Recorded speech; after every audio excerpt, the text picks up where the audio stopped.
Kids typically end up quitting piano for one main reason: because they're not motivated to practice. It's almost like a game of Survivor. Many kids start in elementary school, and if they make it into middle school, they've survived to round 2. And if they manage that transition into high school, they've made it to round 3. And if they manage to continue playing through high school, then they have a shot at playing piano long term. But let's face it, it's pretty hard to get kids to this point, and it's pretty normal for kids to have phases where they just don't feel like practicing. Now here's the secret: it's not really their fault. Parents often feel that a lack of motivation to practice equals a lack of interest, a lack of talent, or a lack of ability, but here's the real reason why many students plateau in their practicing at some point. Let's take a look at a typical day for, say, a 6th grader. They wake up, get ready for school, get on the bus, have English class with directions from the teacher, science class, directions from the teacher, math class, directions from the teacher, and don't forget all that homework, lunchtime, social studies, history class, soccer practice for 1 or 2 hours after school, then time to do all that homework from earlier, usually with straightforward instructions and clear answers. Time for dinner, and then time for bed, just in time for you to do it all over again tomorrow. Now let's look at that schedule trying to get piano practice in. Wake up, get ready, bus, all that school, soccer practice, piano. No teacher or coach there to tell you exactly what to do, no grades, and no accountability until your next piano lesson. Just your teacher's notes from the last lesson and all the pressures of the rest of the day somewhere in the back of your mind. Then it's homework, bed, get ready for the next day. And so as you can see, in a child's world, piano practice is kind of weird compared to the rest of their activities. So if they're not motivated to practice, let's give them a break and help them figure it out. And remember, this isn't just about helping them practice piano, but helping them develop a very important life skill. Because when you think about the innovators, the inventors, the CEOs, the world changers, it wasn't because they got all the right grades in school, or they showed up to all the practices, or did all the extracurriculars. It's because they were able to sit alone with all kinds of problems and puzzles and be able to figure it out on a daily basis and build a skill over time, just like they're learning in piano lessons through their practice at home. But we know this all sounds nice, but can be much harder than it sounds. So in this video, we're going to give you 5 tips that will help your kids find that motivation for piano once again. Number 1, play music around the house. Now this might seem like an odd piece of advice, but we've found in recent years that kids aren't really listening to music as much as they used to. Most of the time when we ask kids what their favorite songs are, who their favorite artists are, they just say, I don't really know, I don't really listen to music.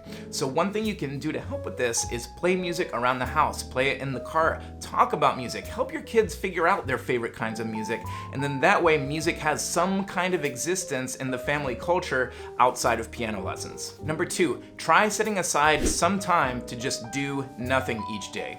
Again, might seem like a bit of an odd piece of advice, but one reason that kids feel pressured or unmotivated to practice, as we've learned, is that it sits in a weird part of the day with all the pressures of the other parts of their day. And we're gonna do an experiment right now. I want you to just sit there for 15 seconds and do nothing. You'll see exactly what I'm talking about.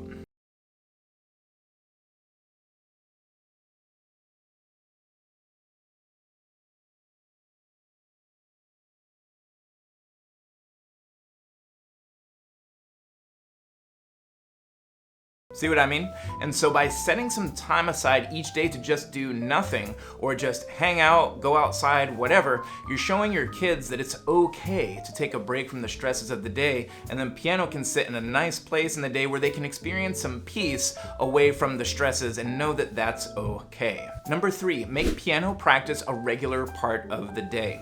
The ideal is to set aside the same time each day that's going to be piano practice time.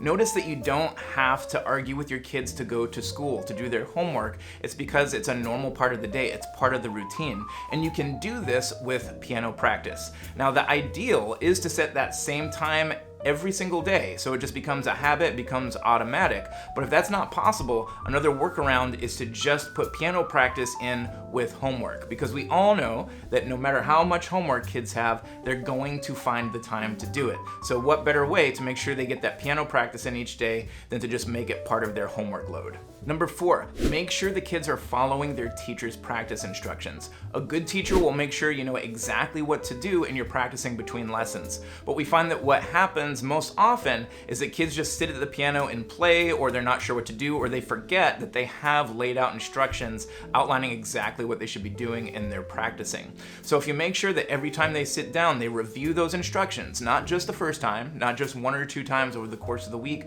but every time before they practice, then that should help motivate them because they won't be confused, they won't be at a loss where to start, they'll know exactly what to do so they can make progress and prepare for their next lesson. And number 5, which kind of goes along with number 4, is make sure your kids are making progress with each practice session. Now, you can help your kids with this if they're on the younger side, but at minimum, after each practice, ask your kids, what do you feel like you improved on today? And make sure it's specific. If the answer is no, then that's not a bad thing. That's an opportunity to figure out where the problem is, whether the instructions weren't clear or your kids are having trouble self-assessing. Even if the answer is no, that's a huge learning opportunity. And this is extremely important, this idea of feeling that progress after each practice session, because the big misconception about practice is that we think that we need to get motivated, or that our kids need to be motivated and interested, and then that leads to practice, and then that leads to progress. But the reality is the progress needs to come first, and kids often need a little bit of pushing with this, and then once they see that progress they've made, that's what generates the excitement, that's what motivates more practice, and that creates more progress, which then generates more excitement, and you can see it starts this beautiful cycle of motivation, practice, and progress. If you found this video helpful or have any questions, do let us know in the comments below. Thanks for watching, and happy practicing.